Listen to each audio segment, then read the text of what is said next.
Hey everyone, and welcome back. Now, unless you've been living under a rock, you've probably noticed that it's a great day to be a crypto holder. I mean, everything is just going nuts, kind of all over the place.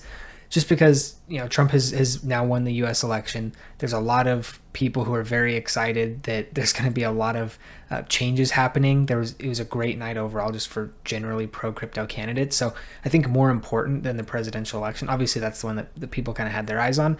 But aside from that, it was a fantastic night for just the crypto candidates overall.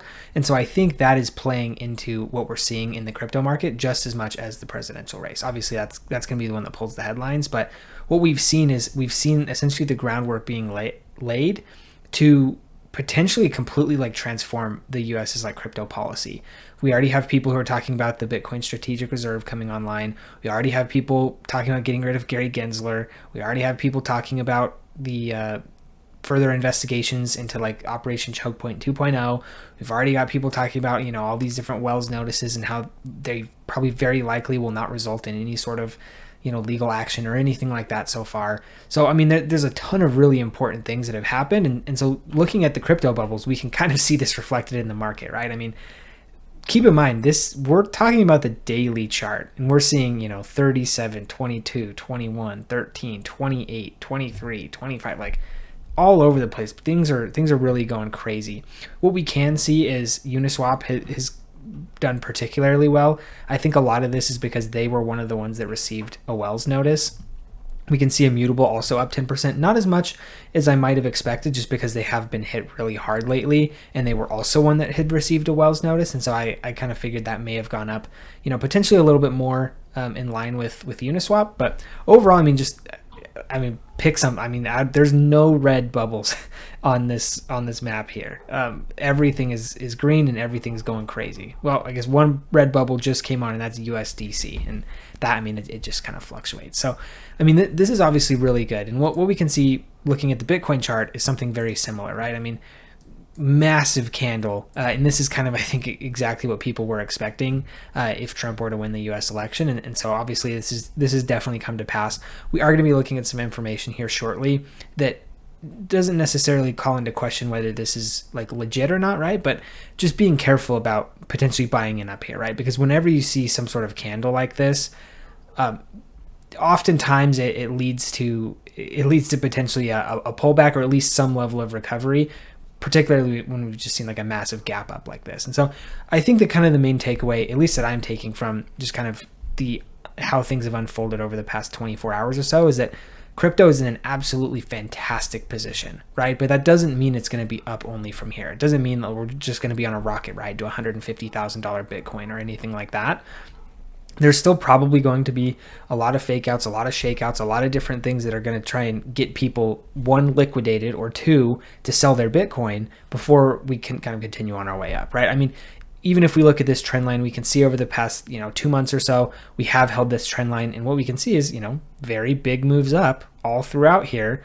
But we ultimately do see whether it's fake outs and we see wicks come down, or even actually sustained moves coming to the downside, we still do kind of keep that move toward the upside, right? And so that's what's really important to remember, is even if you are seeing this type of candle, obviously it's exciting for me as well. I obviously am a crypto holder. I've been in crypto for forever, but this is something that you just can't get too carried away on, because you can get hurt in an otherwise very, very strong market for crypto. What we can see as well on the RSI is we are sitting at 69.72, so very, very close to the overbought, which again is another indication that we may be looking at some overbought signals coming in, and a potential kind of move to the downside. Again, I think it'll be slight. I'm not saying we're coming back down to 50K or anything like that, but I don't imagine that we break this trend line, and at this point the trend line's sitting kind of high 69,000, depending on when we come back, maybe even up at 70,000. So I wouldn't imagine we could kind of fall too far below 70,000. But I do think, maybe we see a pullback, or maybe even just kind of some stabilization over the next couple of days. Potentially we continue to see runs up, particularly as election results continue to come in. If more crypto candidates continue to get elected in some of these closer races that have not been called, I would imagine this would probably carry some of the momentum. But again, just a reminder that when we see stuff like this, obviously it's fantastic news, and I think it's very indicative of where we're going to be over the next several months, which is probably up here, but we're not there yet, right? So just be careful. Don't do 1000x long or something right at the top of this candle, because it's gone up this far so far. That I would, obviously not financial advice. If you really want to do that, you can, but that to me does not seem to be a prudent decision to make. So but overall, kind of as we mentioned several times before on the channel, there was kind of a fairly likely possibility that this would happen. Although whenever you play an election, it is kind of it's pretty much just gambling at that point. But if you are interested, now that we've kind of found like a clear direction on what seems to be kind of the direction of the market over the next probably several years, if you ask me, if you are interested in getting into some of this trading, I have partnered with BTCC for the month of November. If you are interested in spot trading, leverage trading, even trading tokenized assets, which is actually really cool, tokenized stocks, you can do that. You can do leverage up to 500x. Also on tokenized stocks, you can do leverage trading as well, which I think is kind of funny. But overall, like, it's a pretty nice platform. I think they're doing up to $10,055 of deposit bonuses for new users. So if you are interested, just feel free to click the link in my description below, and then you can go on ahead and get signed up. Also, if you are looking for something that's more like non-KYC, non-VPN, something that you don't have to give out your personal information, then I do also have that Margex link in the description below as well. So both work great. Either I would say are really great. I still kind of primarily use Margex, but I'm probably thinking that once I complete my KYC and all that type of stuff, I may move some over to BTCC, just because the fees do seem to be a little bit lower. And I do really like the fact that you can trade these tokenized stocks. I think that's pretty neat. So anyway, moving on, I wanted to go over and look at a market overview. And so this is a dashboard that I've actually just created on CoinGlass, because this is kind of, I think, like, in my opinion, the essentials of what we're looking at in the market. There are a couple other things that we're going to look at in a little bit more detail, but for right now, like, this is kind of most of what I think is really cool and important to cover. We can see that the fear and greed index, we are sitting in greed. I would imagine with prices kind of doing what they are doing and continue to be doing, it's pretty likely that we'll be hitting a point of extreme greed, even if it's just ever so slight. And then maybe we kind of start to see some stability kind of come back into prices, and then maybe we move back into greed. I do think, and I think it's important to note, that we are probably, if I had to take a guess, going to be in greed for probably the sustained future. As I mentioned over in kind of the August-September range, people seem, I would say, unreasonably fearful. Right now, I think we probably have an accurate amount of greed in the market. I mean, there's a lot of really good things going on in the crypto market, and that looks at least like it's going to be continuing for the near future. And so I think having this level of greed, like, this isn't anything that screams like unhealthy or anything like that in any sort of way. It's just kind of where the market's at. I mean, the market's moving, the market's going up, people are making money, things are looking good. And overall, I think that's kind of what the general expectation is. If we look at open interest and volume, now this is for Bitcoin specifically, we can see very much breaking all-time highs as far as open interest is concerned, which is great. There's been a lot of activity within the market. We can also see, like, basically the kind of the next question remains, and kind of going along with the title of this video, right? Like, Bitcoin's broken all-time highs. Okay, well, now what? And as we kind of talked about before on the chart, maybe we see a continued run up, but ultimately, like, we're probably going to be seeing kind of a pullback at some point. But overall, fundamentally, like, volume staying high, open interest is staying high, like, regardless of whatever we see in the short term, I mean, the market looks fantastic, right? And I don't really think there's any way to, like, to kind of discount where we're at right now. We have to kind of keep in mind that short-term moves do happen, and we should not let them kind of distract from the long-term vision that probably most of us have from the market. We can also see with the liquidation maps, this is probably of no surprise to anybody, but we can see that we are definitely slanted moving towards the downside and liquidating longs again.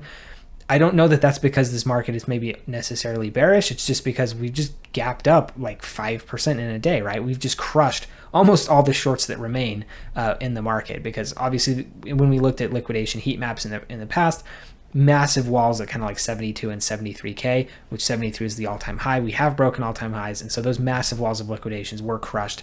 We're going to look at liquidations specifically because the level of liquidations in the past 24 hours is a bit staggering, and so we're going to look at that here. But before we do that, I wanted to take a look at the RSI heat map, because what we can see is in the past 24 hours, or I guess on the 24-hour time frame, we can see that things are definitely moving back into the neutral territory. There was a little bit of fear, a little bit of volatility, a little bit of uncertainty within the market, and so things were kind of moving down towards the weak range. But overall, like, you know, I think about neutral is probably where we should be. I think that kind of makes sense for where things are. I would imagine we probably move into strong and overbought pretty quickly if we continue to see like this type of performance out of the crypto markets. It's kind of unclear to me how much longer that we're going to be seeing. You know, is it just going to be kind of like a jump up over one day? If I had to guess, maybe a couple days, maybe even through the end of the week. But I do think that the crypto market will start to dial back a little bit just because we haven't seen a lot of the like promises and the delivery of, I think, what a lot of us expect for actually a lot of these like crypto gains to come through, right? Moving on, I wanted to look at liquidations because liquidations, as we can see, in the past 24 hours, almost $600 million has been liquidated. Insane. And so what we can see is the single largest liquidation order happened on Binance for almost $75 million, which is crazy. I don't know who was betting $75 million. I mean, I would have to imagine that they were probably short at like all-time highs. Why? I don't know. Like, I don't know. It's kind of crazy to me that 75 million in one order was liquidated, but hey, whatever. Moving on, what we can see is almost all of it is coming from Bitcoin. 224 million shorts specifically. 224 million in shorts was liquidated, and the 66 million in longs were liquidated. The 66 million in longs that were liquidated, as I mentioned with like leverage trading, like you do have to be very careful because you can get liquidated even if you're directionally correct on the market, which looking at the chart, you probably would have been directionally correct on the market. But if we go down to a smaller time frame here, what we can see is there definitely is like, there's a lot of volatility going on, right? And so with this volatility, I mean, you know, we saw this massive move up and then we saw a pretty decent move back to the downside. And then, you know, we've kind of continued to move up. And so it's this type of thing that even though you may be directionally correct on the market, you can still get liquidated if you are if you're over leveraged and stuff, right? If you're taking 1000x longs and stuff like that, like really, really easy to get liquidated, even if you are directionally correct on the market. And so that's just something to always keep in mind. What we can see here is, you know, ETH, same type of thing, Sol, Sui, all that type of stuff. What we can see on Doge, another, you know, again, a ton of volume on Doge. However, this one, the liquidations are actually pretty evenly split. It's green because it actually does favor like more longs have been liquidated from Doge over shorts, but again, as you can see, very, very kind of like even there. As we can see on Ethereum, even as well. Bitcoin is really the only one that is kind of massively skewed, and that's because Bitcoin has broken all-time highs. This is, I would say, like a pretty good thing for the overall market, right? Like things are kind of moving, things are kind of playing out as we expected, and overall, you know, I think there's every reason to be very happy with kind of where we're at with Bitcoin and how Bitcoin is moving.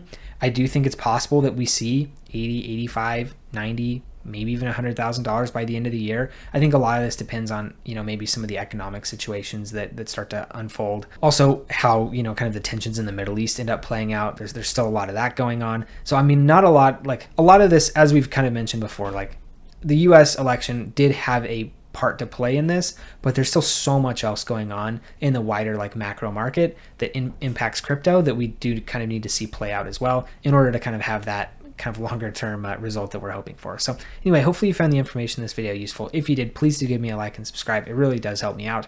Also, if you have any comments, questions, anything like that, feel free to drop them in the comment section below. I do try to read and respond to all of them. So if you're trying to get a hold of me or anything like that, that's probably the best way to do it. So anyway, thank you for tuning in, and we'll see you in the next video.